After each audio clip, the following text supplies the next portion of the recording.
Alam nyo ba, it's been 92 days, 92 or 97. Check ko. Chinek ko sa Pregnancy Plus app na ginagamit ko bilang pregnant. So, yun yung ginagamit ko. Ito yung ginagamit kong app bilang guide sa aking pregnancy. At it's been 97 days nga na pregnant na ako. So, bukas ay 14 weeks na si baby.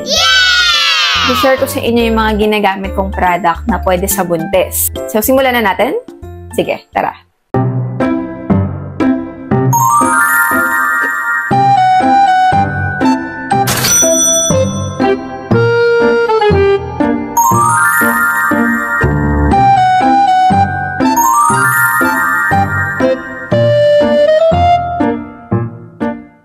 Hi guys! Welcome back sa aking vlog.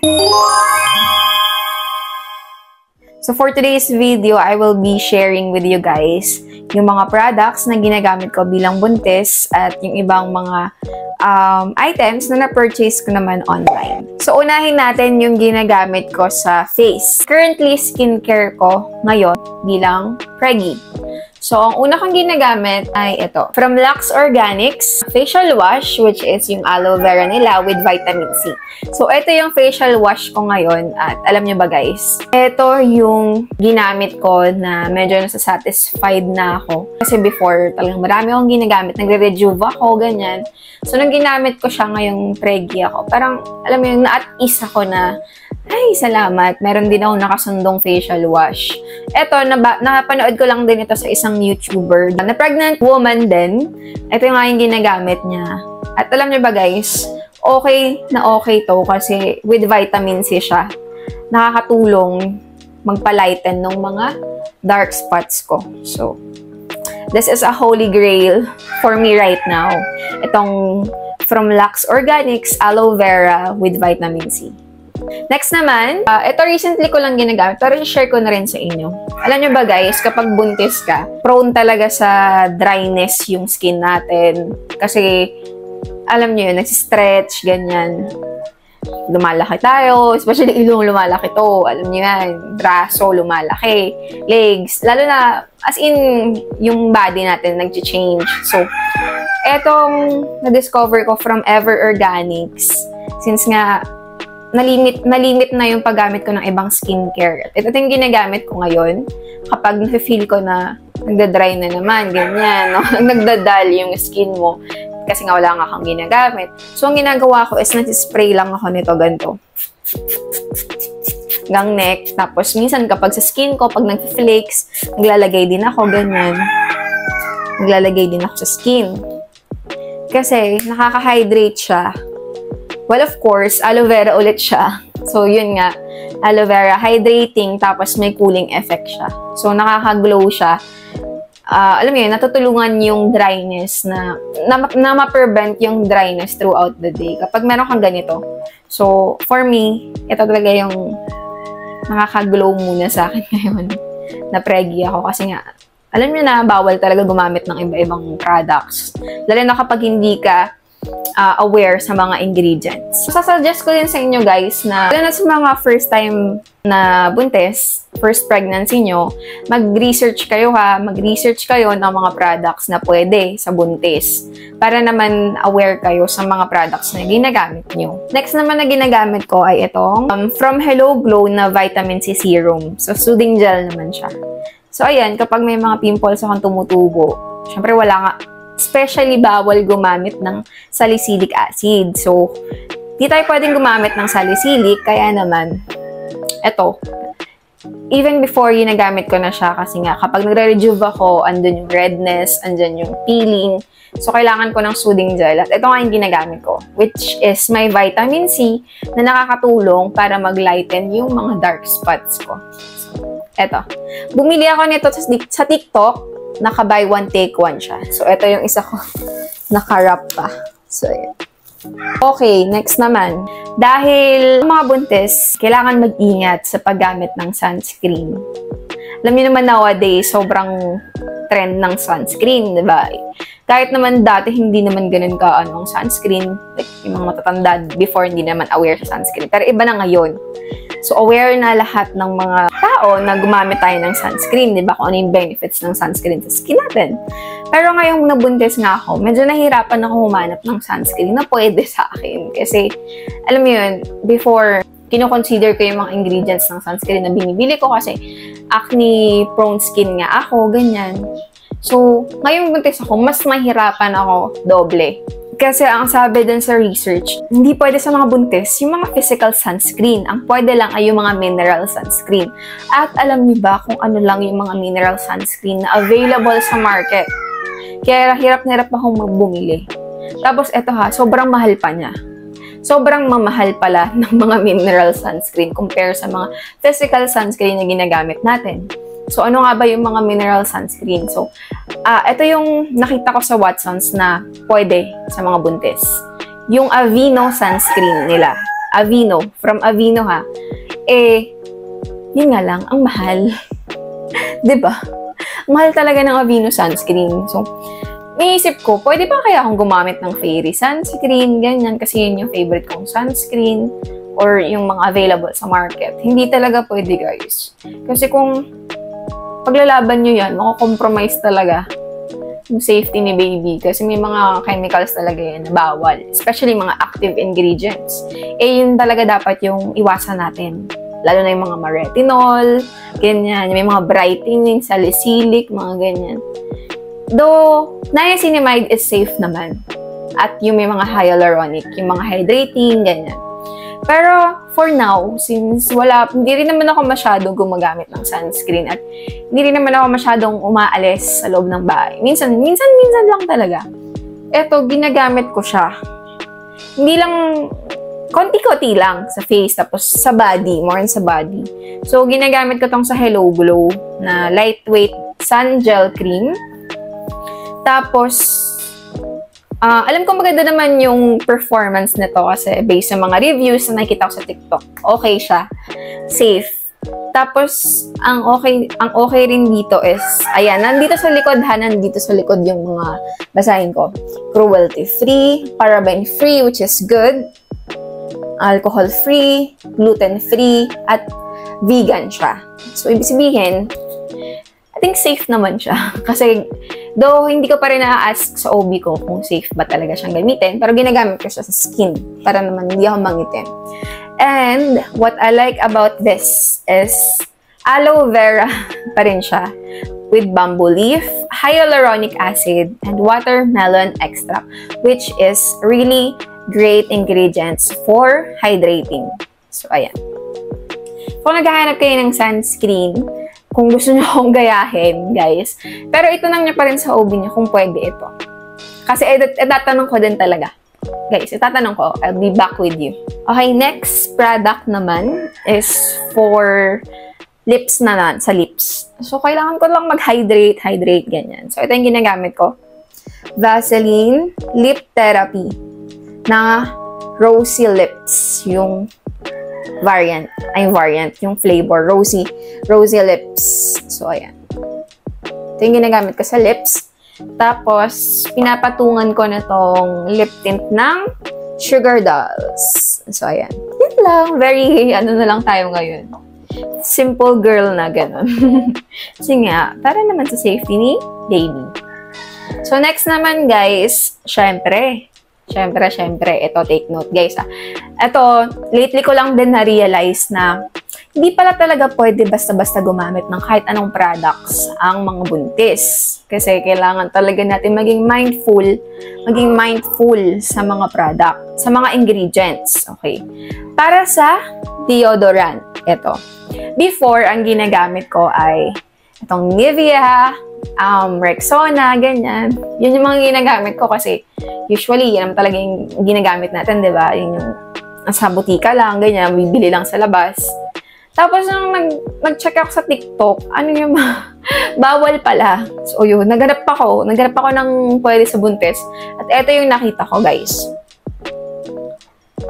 Etong deodorant ng Human Nature. So, ayan.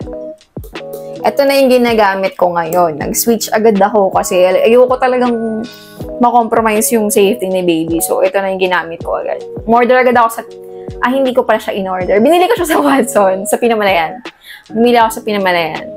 Sinadya ko talaga doon. Naghanap ako ng mga ano. Tapos, ayan, nakalagay din dito, paraben-free at aluminum-free. So, safe siya. So, safe na safe siya.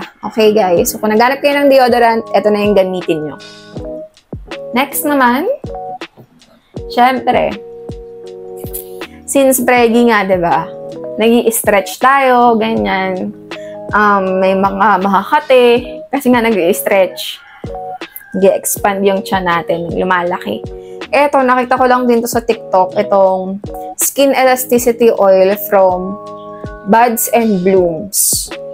So, medyo papunta na ako sa kalahati. Yan.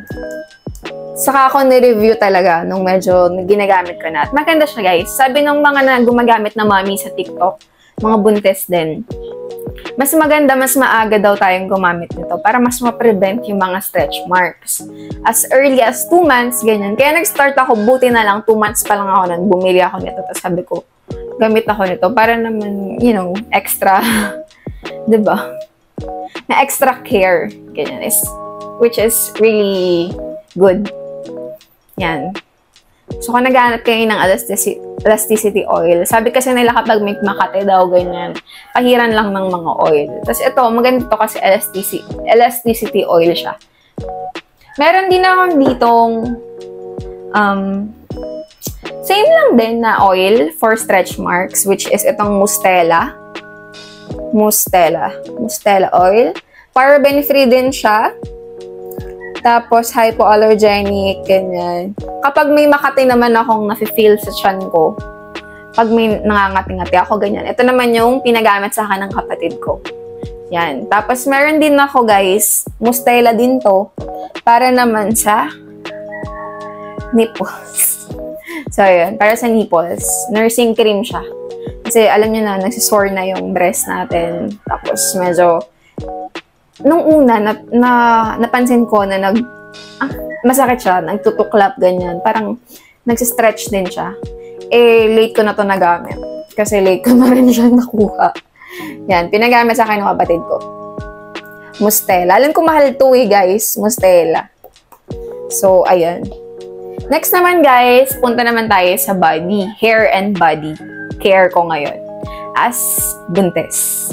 So, for my hair, ang ginagamit ko, guys, actually, since nagpunta nga ako ng Watsons, di ba, naghanap ako ng mga products doon na pwede kong gamitin. Chinek ko yung mga ingredients. Nakita ko tong Watsons Love My Hair. So, ayan.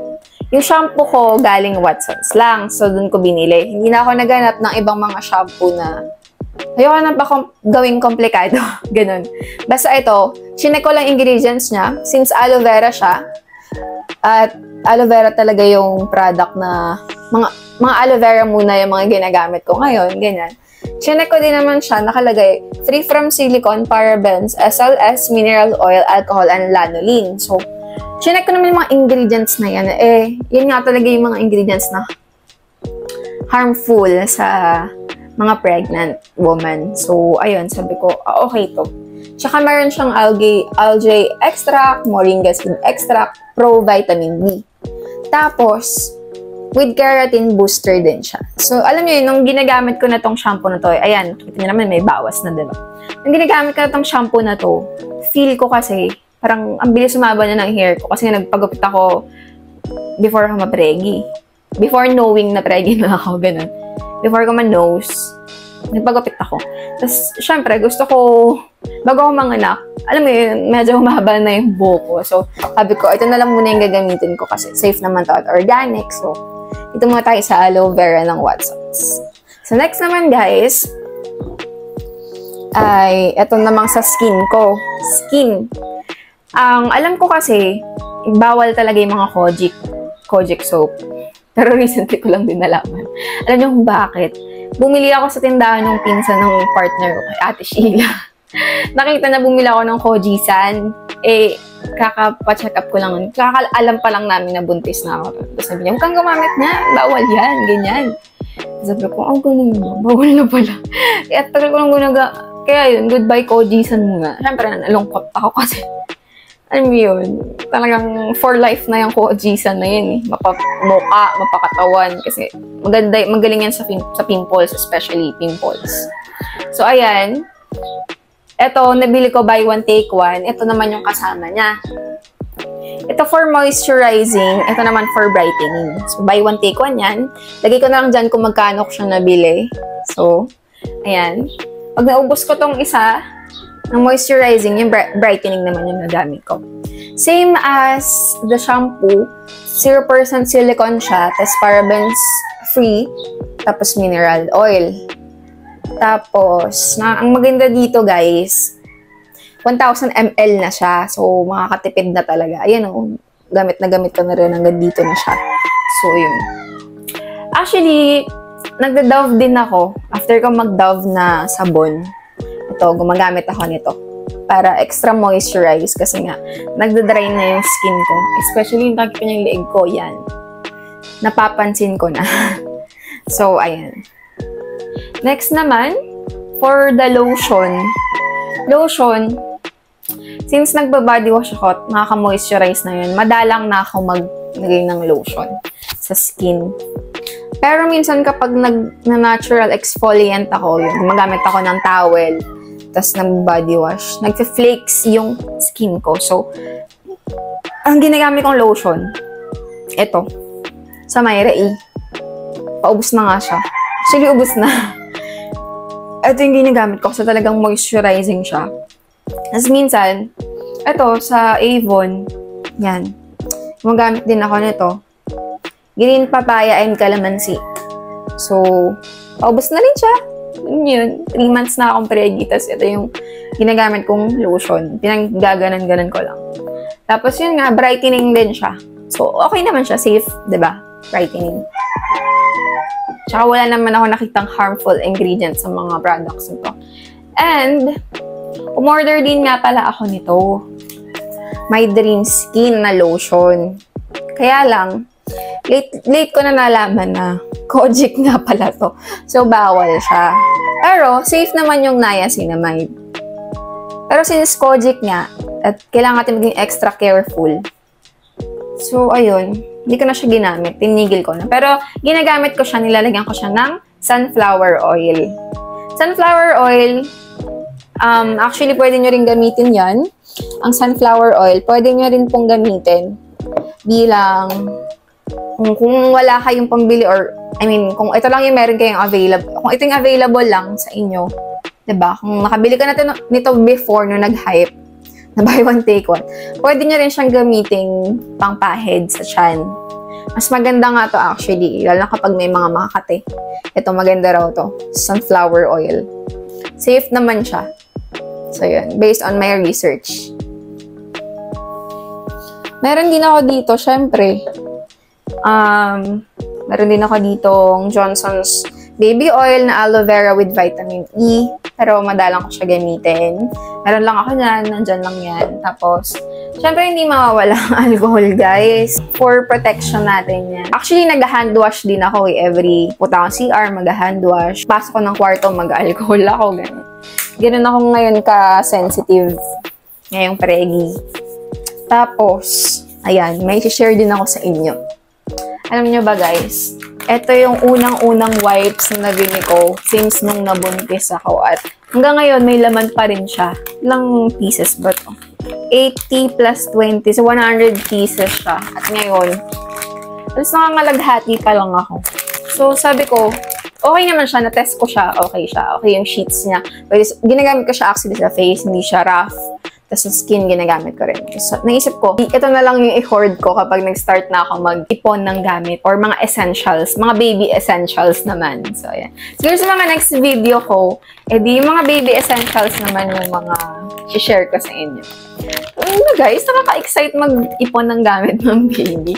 Kaya lang napapaisip kasi ako, yung mga ganito kasing mga yan, pwede na ako mag-start mga ganito, diaper, skincare ni baby. Kaya lang, naisip ko kasi, since may mga check-ups pa ako, alam niyo yun, yung mga gastos. May iba pa kasi kami kailangan i-prioritize, which is mga check-ups. So, kailangan pa rin minimize yung expenses. Naisip ko din, siguro mag-start na lang ako mag-ipon ng gamit ng bata kapag may gender na si baby.